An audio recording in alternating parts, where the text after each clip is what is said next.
Vámonos a las cosas como son. Antes de darle la palabra a nuestro primer invitado, quiero hacer saber que hace pocos minutos hemos recibido un tuit del Ministerio Público, en realidad dos. El primero de ellos dando cuenta de que la Fiscalía de la Nación ha presentado una denuncia constitucional contra Betsy Chávez en su condición de ministra y congresista como presunta autora de los delitos de negociación incompatible o aprovechamiento indebido del cargo y tráfico de influencias agravado. Ese es el título es el tuit número 1. El tuit número 2 dice: los hechos se refieren a la presunta contratación irregular de personal en las referidas instituciones. O sea, no tiene que ver con su eventual complicidad con el golpe de Estado cometido por Pedro Castillo, sino por actividades ilegales que habría practicado siendo ministra o congresista. Tweets que naturalmente darán lugar a una acusación y que podremos informar cuando se produzca.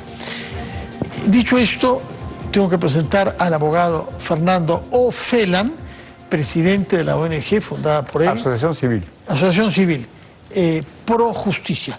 Usted ha tenido una actividad en varios países del mundo, sobre todo América Latina, y ahora está asociado, se le asocia a haber tenido actividades no muy santas con el empresario Jorge Hernández Fernández, alias El Español, que dice usted se ha vuelto un enemigo suyo y que lo quiere eliminar. Pero su fama remonta a varias otras ocasiones. Ha tenido que ver con los problemas azucareros del norte, ha tenido que ver con espionaje hecho por algunos marinos en los años, etc. ¿Sí?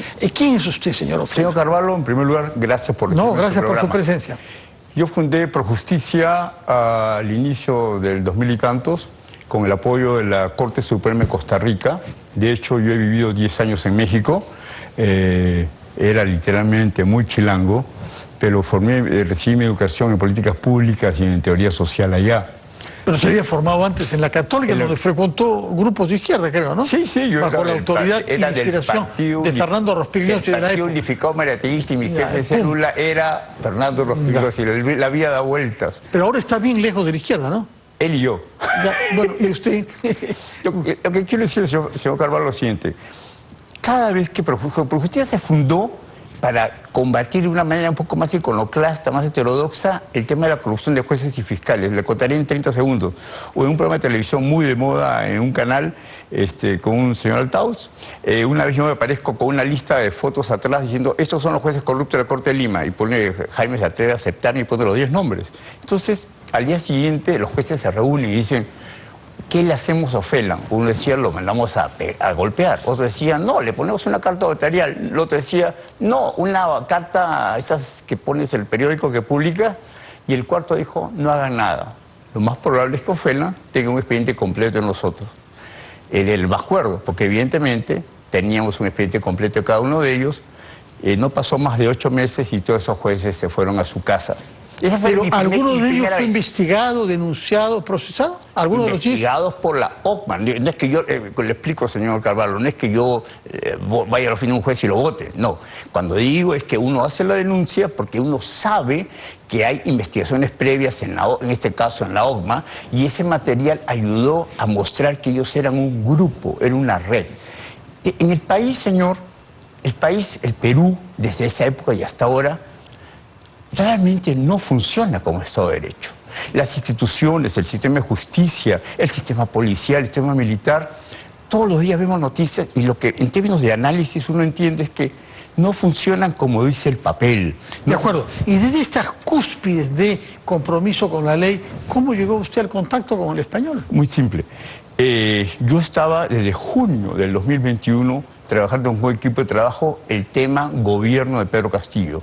Ya en otro momento le contaré, logramos poder conocer a todos los dirigentes nacionales que trabajaban con él, e hicimos un directorio de eso que hasta hoy nos sirve en la crisis reciente de Puno. Pero ¿es verdad entonces que usted es un hombre de inteligencia? De alguna manera sí. Porque evidentemente alquilar una casa sabiendo que soy de derecha y que los dirigentes vayan y Pedro Castillo lo tolere, inclusive lo conté una anécdota. En esa casa que yo conseguí, Pedro Castillo fundó su nuevo partido, un partido político alternativo al de Cerrón. Pusieron himno, cantaron, aplaudieron. ¿Dónde queda esa casa? Creo que eran Los Naranjos, en San Isidro, una casa muy pituca. Y ahí iban los dirigentes. ¿Se usó para reuniones del presidente con empresarios? No, solo con dirigentes sociales. Ustedes que se acordará que no le daban la credencial al presidente Castillo y vino gente de todo el Perú. Sí. Bueno, vinieron dirigentes reales. O sea, en nuestro país hay dirigentes reales al margen de Pedro Castillo que tienen legitimidad en sus zonas. Hay puneños de Amazonas, de Jaén, de todos lados. ¿Y se mantuvo vinculado usted con el presidente Castillo y su entorno? No. No. Al día siguiente que le dieron las credenciales, como siempre ocurre en los temas del poder, todo cambia. Sí. Absolutamente todo cambia. Y evidentemente eso cambió. Yo no tenía más ningún interés de tener un cargo ni nada, pero sí tenía interés de monitorear. Y pasó la segunda etapa. Los 60 topos de Pedro Castillo. Muchachos entre 32 y 40 años que venían de Chiclayo, Chota. Usted no lo sabe, pero yo viví en Chiclayo 2 años. Sí, sí, por el tema de la malta azucarera. Informado, sí. Yo viví en Chiclayo. Entonces, ¿qué sucede? Estos muchachos estaban en todos los puestos, desde asesores hasta casi guachimán. Y sus trabajos eran escuchar, espiar, informarle al presidente. Entonces tú no sabías quién era la gente. Y normalmente rotaban estos cargos, por lo que yo los descubría, porque todos jugaban fulbito. Ahora, bien, de todo este universo en torno al presidente, ¿quiénes hacían negocios ilegales? Creo que el presidente Castillo, al llegar al poder y no saber lo que era el Estado, llegaron estas personas, he escrito un informe que está en internet que se llama Pedro Castillo y sus relaciones peligrosas con el narcotráfico. Pongo nombre de los narcotraficantes que pusieron dinero a Pedro Castillo. Y ahora nadie ¿Gente del Brain? ¿Gente del Brain? No, gente del Brain, no, gente de la zona de Cajamarca y Chota, Amazonas. Que esa es una zona muy narco, donde hay, vamos a decirle, narcotraficantes. Vamos a hablar en peruano, panzonas de 60 años que tienen hijos de 30 y tantos, que son los que vinieron como asesores.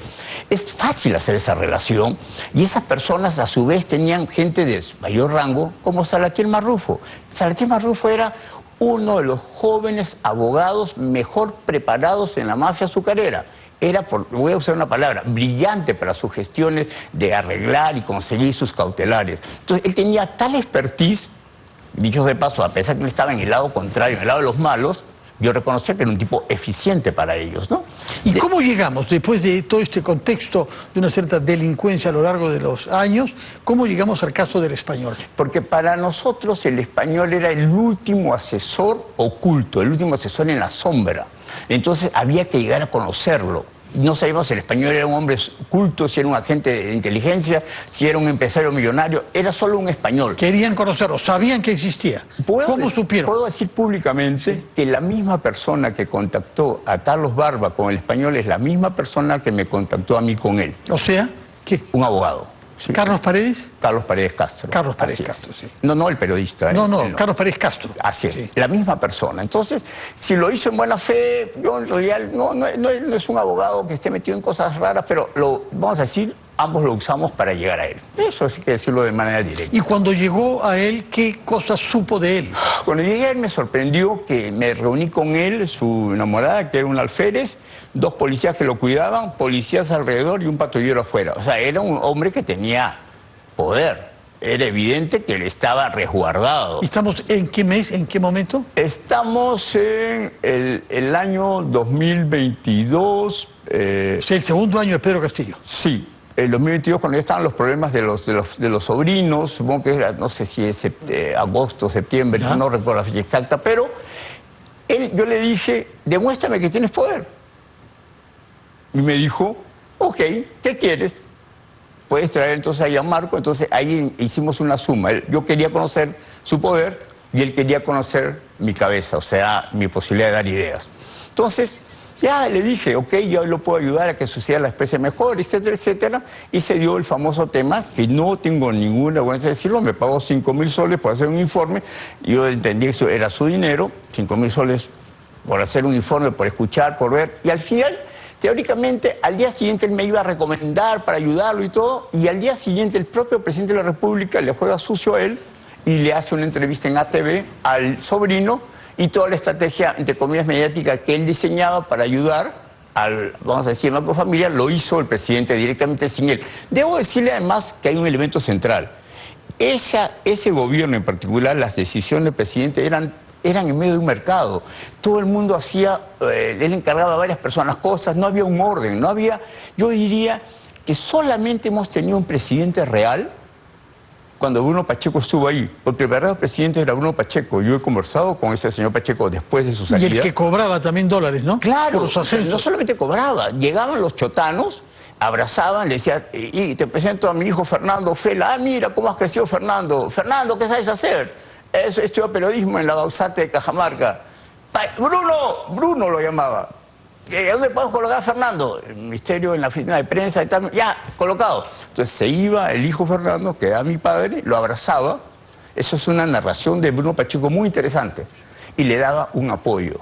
Espérese un instante, por favor, para que continúe relando y remate en la explicación de qué es lo que hacía el señor Español, porque nos vamos al Congreso de la República, conversación con el abogado Fernando Ofela, y queríamos que aterrice en la relación que estableció con el señor Jorge Hernández, alias El Español. ¿Qué quería él de usted y qué quería usted de él? Correcto. Yo lo que quería era conocer al asesor oculto, que era el último que quedaba, según mi análisis. Y él lo que quería de mí era aprovechar, por decir, mi capacidad de análisis o de poder opinar, porque finalmente, señor Carvalho, yo opino en redes sociales y hago videos y cosas todo con mi cara y mi nombre. Es decir, nunca he hecho algo solapándome en algo. Siempre lo pongo mi cara. Así no le gusta la opinión a la gente, es mi opinión. Y mando muchos audios. La cosa es que él quería que yo de alguna manera lo conociera y me agarró por lo humano. Y tenía razón. Ese muchacho, Gianmarco, tiene exactamente la misma edad. Gianmarco, el sobrino. El sobrino. El sobrino, pero la misma edad que mi sobrino, y también le faltaba un año para terminar economía. Casi una cosa parecía a mi sobrino. Entonces yo dije, cuéntame tu historia. Y el muchacho me contó la historia de sus 7 años que había llegado antes que el tío siquiera fuera cualquier cosa. Había llegado acá a Lima y había trabajado, había subido en un bus, se iba a la Universidad Técnica del Callao, que no es una universidad de clase alta, no es una universidad pública, que hasta te da subsidio de comida y de habitación. Entonces, a mí cuando escuché la historia y luego cuando me contó su participación, eso de que va a ser un carro, eso que los encuentra en un departamento, que lleva a una persona, esos temas me parecieron a mí... De acuerdo, esa es la motivación interna sí. suya, pero ¿qué es lo que trató usted y por qué cobró dinero del Español? Dinero, además, que no dio lugar a un recibo de honorarios, ¿no? Todo ha sido pagado con especies, con cash. Yo entregué un informe sobre todo lo que él me contó, puse en orden las ideas de todo lo que me contó, porque además yo no podía ni grabar nada porque él llevó una especie de... Sí, una máquina para neutralizar. Entonces yo tenía que... Pero no le dio recibo por honorarios, o sea, no se formalizó el vínculo laboral. Ya. Pero le cuento que no hubo ningún... O sea, esa relación duró 24 horas porque al día siguiente el presidente hizo todo un trabajo paralelo y lo dejó a él sin piso. Entonces yo me di cuenta que él no era un hombre culto, que era un hombre prepotente, pero sí me di cuenta que el llamado su tío, Sergio Castellanos, él sí era una persona hiperculta, muy informada. Y desde mi análisis, su perfil superaba el de cualquier empresario normal que estuviera trabajando español migrando a Puente Piedra. En Puente Piedra, este señor con su empresa... Castellanos. Con su empresa agrícola. Así es, Agrícola Lima, algo así, habían comprado a la familia Marzano los títulos de terrenos que estaban ocupados y no ocupados. ¿Cuántas hectáreas más o menos? Me agarro usted. Una enorme cantidad. Era casi la totalidad. Las lomas del Zapayal. Así, ¿no? De Puente Piedra. Entonces, yo creo, porque mientras esto duró cuestiones estoy hablando de 10 días, lo que me pide este señor Sergio, al escucharme, me dice, acaban de permitir que el candidato Milton Jiménez de Renovación Popular postule frente al gran poderoso de Puente Piedra, que es el señor Renan Espinosa, que todo el mundo sabe su perfil. Entonces decía, vamos a enfrentar... Y que ha ganado la selección. Y dice, una vez más. Pero ganó con las sillas, con su nombre, con las sillas todas. No ganó, ahí no es la primera vez que gana, él ha ganado varias veces. Sí, desde mi punto de vista ganó de manera irregular. Eso yo... Muy bien, entonces vamos al grano. Sí. ¿Qué intercambios de chat ha tenido usted con el Español que me dice trabajaba con este señor Sergio Castellanos? Con Jorge ya ninguno. Lo que sucede es que ahora Jorge presenta los recibos o los pagos que son pagos de la empresa, que luego están debidamente... Pero hay una correspondencia suya vía chat que que permite saber que había una gran confianza y que contaban con usted. No es cierto, solo hay dos. Nosotros tenemos chats. algunos chats, no sé si podemos ver para que nos diga si son auténticos y si es usted. Vamos a ver con chats a los que hemos tenido acceso. bueno, a todos mis contactos, Vivanco, el abogado, es de Lima, pero es de la argolla de Carrasco. Carrasco fue ministro con Castillo, ¿no? Carrasco es la persona Sí, que a mí... lo harán me triza investigó. mañana y eso jode a los sobrinos. Yo recomendé una estrategia y no me hicieron caso. Así es. Usted hizo la estrategia para defender a los sobrinos. ¿Ah? No, al revés. Yo no he escrito eso. Al revés. Él es el que está firmando lo de Vivanco. Él está firmando la estrategia. El que pone la palabra... El que Ya, está, pero usted dice ahí, además, yo tengo los contactos con el juez y el Supremo y les molesta que critique un corrupto como Salatiel. Ok. Es evidente que yo conozco a los jueces y yo quería ganarme a estas personas de alguna forma. Además, todo el mundo sabía que yo conozco por mi trabajo a muchos jueces y fiscales o jueces supremos que me ayudan a tener mucha información sobre lo que pasa adentro. Ellos lo que querían inicialmente era, entre comillas, querían que yo me encargue de proteger a ese señor, al corrupto Fray Vázquez Castillo. Ya le he dicho a usted que yo lo he separado de Gianmarco. A mí nunca se me va a ocurrir eso, pero cuando ellos empiezan a plantear, ese señor Vivanco es un abogado muy conocido que luego renunció, entonces ellos estaban desguarnecidos y el presidente Castillo estaba histérico porque tenía que resolver el tema familiar. Su familia lo presionaba, según me decía el propio. ¿Qué es lo que quería hacer usted en sus relaciones con Castillo, con el señor Español y su entorno? Quería saber exactamente cuánto poder tenían él y Sergio Castellanos, y después de tener una acumulación de información y evidencia... ¿Pero para qué le ofrece sus contactos con jueces supremos y otras autoridades? No, no es que le ofrezca contacto. Yo necesito, voy a usar una palabra quizás incorrecta, necesitaba mostrarle simpatía. Yo no manejo fondos, yo no manejo cosas, yo le podía mostrar simpatía, decirle, como decir, ganármelo. Sí. Pero él era muy astuto. Él desde un comienzo sabía que yo no compartía sus ideas. ¿Y por qué lo odia él a usted ahora? Porque cuando él me ve en la casa de Castellanos, y él ya había salido su imagen pública en un programa de televisión de Willax, que yo ayudé a que la periodista es una periodista seria, pero di mi testimonio público diciendo que el último asesor oculto del presidente Castillo es fulano de tal, que le dicen... El español. Javier, no, yo decía, él me decía Javier el español, ahí no había Jorge, y no se sabía de dónde era, si era España, era cubano, etcétera, y el equipo periodístico investiga los datos y creo que inclusive llegan a demostrar que entró como venezolano. Y este otro chat, fíjese, conseguí Canal N, Perú 21, Expreso y Willax para ablandar tema Presi y sobrinos. Necesito pepas. Es dinero, ¿no? No, no, señor. Pepas es la que maneja en prensa. Información. Pepas. Se refiere ahí a Pepas Noticias, Primicias. Así es. Necesito pepas. Porque el presidente Castillo, usted recordará que él era una persona muy desordenada y este señor Jorge se preciaba de hablar con él permanentemente. Sí. No me consta si en Palacio, pero sí que hablaba con él. Ahora dice, agrego al comercio, si quieren gastos de $5.000, honorarios 7.000. Eso no tiene nada que ver con asesorar al uno ni con aproximación judicial. Sí, ninguna de esas cosas, esos textos que se escribieron, ocurrieron. Fueron discursos que yo manejaba con él para poder tenerlo cercano. Nunca ocurrió ninguna En todo caso, relación. confirma que son chats verdaderos que no se conocían hasta ahora. Así es, esa información está escrita, pero nunca, o sea, ¿cómo le explico? Nunca se pudo realizar porque él ya no confiaba en mí y yo necesitaba llegar a Sergio Castellanos. Sergio Castellanos me acercó a la elección municipal la perdió el candidato que había recién recuperado y a los 4 días los dos pasaron a la clandestinidad. O sea, De acuerdo. ¿Cuánto sabía Pedro Castillo de todos estos enjuagues? Pedro Castillo coordinaba con el señor Jorge, ahora se llamaba Jorge el Español, alias el Español, pero nunca me quedó constancia que coordinaba con el señor Sergio Castellanos. Y con eso remato. Una de las razones que más me motivó para seguir en el tema es cuando unos generales y coroneles de la policía me buscan y hablan conmigo, porque también acá estamos olvidando que el Español me presentó al general Vera Llerena, que era jefe de la policía. Vera Llerena, cuando lo conozco y le hablo y le converso así como hablo con usted, se da cuenta quién soy, me explica y yo lo que hago, lo voy a decir ahora, lo acerco a la oposición.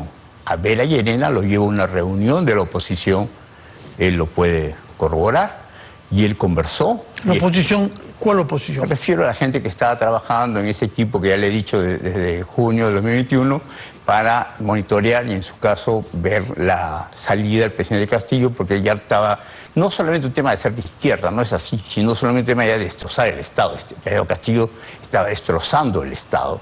Entonces, Ese del grupo que alquiló la casa. así es. Ya, ¿quién coordinaba el grupo? ¿El almirante Cueto? No puedo firmar una cosa de ese tipo. No, ya puedo. Muy bien. Señor Pero Ofera. sí es cierto solamente que el señor Vera, el señor Jorge el Español decía: yo te odio, Felan, porque tú revelaste mi nombre en Willax y porque luego nos quitaste a Vera. Son las dos cosas. Él ha tratado de buscar en Chiclayo información y es absurdo, señor, que si yo trabajé para investigar un gobierno corrupto, me digan a mí que eso puede haber sido socio de él. Es como ilógico. ¿Y por qué está saliendo ahora a los medios?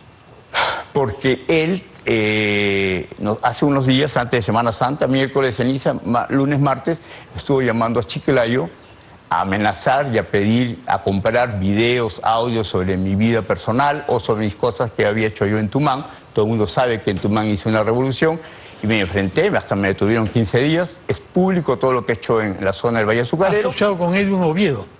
Primero ayudé a sacar a Edwin Oviedo, luego los trabajadores se volvieron corruptos, se vincularon con narcos y al final las mafias de Tumán, la mafia de Pucalá, Mafia azucarera, pero además encima de eso hay acá narco. Narco, además del tema azucarero, hay narcotráfico. Muchísimos narcos. El Valle Azucarero está lleno de narcos que actúan, interactúan, y el señor, y lo voy a decir públicamente, el señor Juan Carrasco, un hombre que confié cuando era joven, era un fiscal decente. Ministro del gobierno de Pedro Castillo. Se hizo político y ese señor se encargó, como siempre ocurre, señor, cada vez que hay una investigación, narcoindultos, marinos corruptos, lo que fuera, siempre hay una contraparte de me querían poner como traidor a la patria, me querían poner como líder de un crimen organizado con toda mi familia, me han querido hacer, cuando investigué narcoindultos me querían poner, la comunidad aprista me quería hacer una sanción, el apoyo de Humala, así que estoy acostumbrado, pero no quiere decir que me guste. No, y ahora, no. Sí, y ahora yo creo, el gobierno, el equipo especial, también lo voy a mencionar, agradezco al equipo especial de la lucha contra la corrupción del poder. Coronel Corchado y sus...